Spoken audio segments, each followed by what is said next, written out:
Hey, so it's March, and that means it's a new month, and we are talking about being gorgeous in terms of our 3 belly fire life balance bubbles.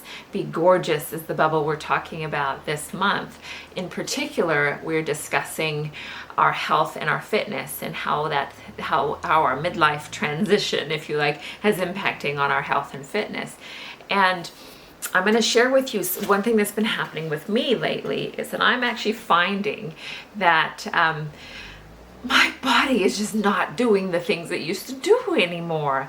And I'm struggling with this a little bit, ladies. I really am. I didn't think that I would, but like I am.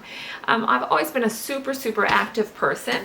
And so for me, the psychological impact of not being able to go and do all the things that I used to do as easily as I used to do them has been quite hard for me to deal with. Those of you who follow would have seen that I suffered a back injury about this time last year. Actually, it was April last year.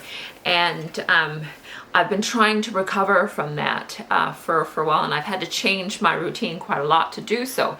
And, stop my running and my, on the pavement and yoga because of the twisting and, just things like that I've had to gradually remove and then look to slowly reintroduce. But I've been suffering with this back thing, and I went and I got the injection and all of that. And yeah, it's the marginal change, improvement, but to be honest, it feels like it's something I'm going to have to live with for the rest of my life. That, that my because it's a facet joint, that it's really just kind of worn, like it's old and it's done a lot of stuff over the years. So maybe I just have to kind of get my head around the fact that I will have to do things a little bit differently. I don't know. Perhaps that's to give up. Maybe there is something that's going to help, and I hope so.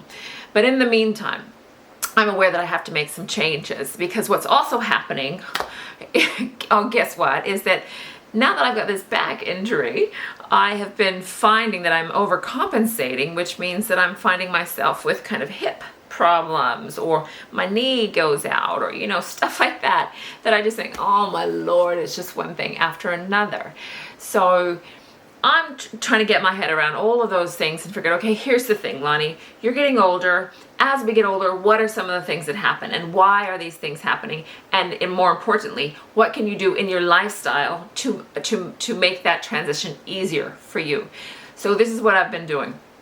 I've been doing some of my own research, and I've been talking to people, and I've been seeing my doctor, and I've been talking to my physical therapist, and all these people who have an impact into the big picture of what's happening for me, and everybody's different. And what I've decided is, in terms of my own lifestyle and how I might change some of those things, there's actually some really core but very simple things that we all know that make a huge difference that I don't actually pay enough attention to. Now, my issue is around, obviously, the change in your muscle mass as you get older, your bones and your joints in particular for me, which start to hurt and ache and those types of things, right? So, what are some of the things we can do around that? Well, what do we know? We know that as we get older, particularly as we head towards the kind of the perimenopause and the menopause stage, really exciting stuff of our lives, we know that what starts to happen with us is that we end up getting, there ends up being a shift in our, obviously in our hormones, okay? So we stop producing estrogen as much, right? And as we reduce the amount of estrogen that we produce, we also start to reduce the amount of natural anti-inflammatories that helps our bodies with, and lubrication that helps our bodies with. So all these things sort of change as we get older and our hormones change. And so one of the things I can do, and you can do too, if you decide that this is the path you want to go, one of the things I'm doing is looking at getting that tested. Obviously, it's not going to hurt to find out where I'm at in terms of my hormone balance, and are there some sort of simple shifts I can make to ease that a little bit, right? If I'm limited in estrogen, what can I do about those things? So there's that. Getting that balance checked for me is important. The next thing for me is diet. right? You know, like, and this has been a tricky one too, because there's a diet for everything nowadays. Oh my goodness. There's keto and there's paleo and there's low carb, and it's just like everything you can imagine, there's a diet for it, right? And they're trying to pinpoint everyone, and they're trying to hone in on all of our vulnerabilities as women as to why am I gaining weight, right? So pick what works for you is all I have to say, right? So for me, given I have a bodybuilder's background, I've been highly carnivorous for many, many years, and I have had a high protein, low carb diet for as pretty much long as I can remember, last 25 years easily. Does that mean I should continue having that kind of diet? Maybe, maybe not. You know, as I think about it, as my body gets older, there's always room for change and always room for improvement, right? So involving more of a vegetables in my life, you know, in things rich in green leafy vegetables, rich in calcium and magnesium, turmeric in my diet, which is a natural kind of anti-inflammatory as well. So things that I may not have been paid as much attention to before, perhaps will work for me, and start adding these things into my diet too. So it's just being really conscious of what works for me and what doesn't work. Secondly, so there's diet, there's hormones, there's also obviously losing weight. You know, I mean, here I am. I'm literally 6 kgs over what I should be right now. And what that means is that puts that 6 kgs extra pressure and extra strain on my joints. And as I'm walking around, as I'm exercising, as I'm doing the things that I do, there's an extra 6 kilos that are kind of just putting in that little bit of extra pressure that my body doesn't need. So reducing that would be a great start. And it would make me feel better too. So obviously working on that.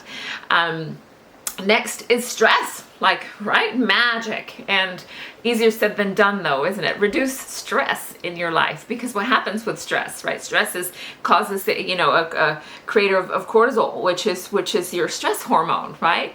And it's also the hormone that's responsible for that wonderful, you know, spare tire that you see we often get as midlife women.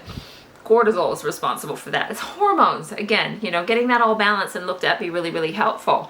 But reduce the stress. Get sleep when you need it. You know, do all the things that you need to do to reduce those levels of stress for you and those in that cortisol in your body.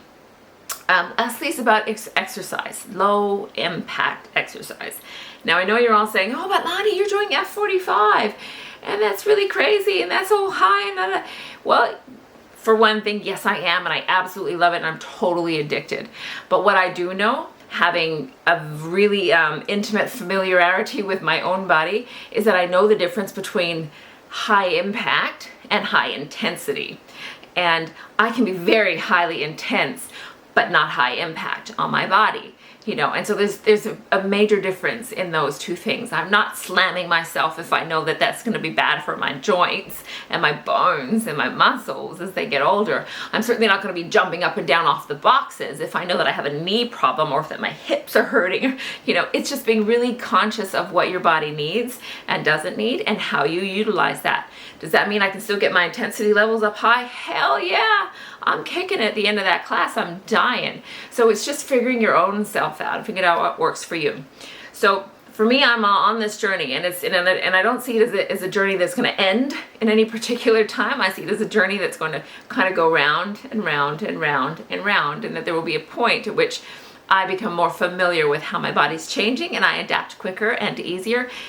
And the mental game gets a little bit easier than it is right now. So that's my goal. That's my aim. I hope you could use some of that information, and look forward to some feedback from you. And I hope that you have an amazing, amazing week. And I will see you in a couple of days.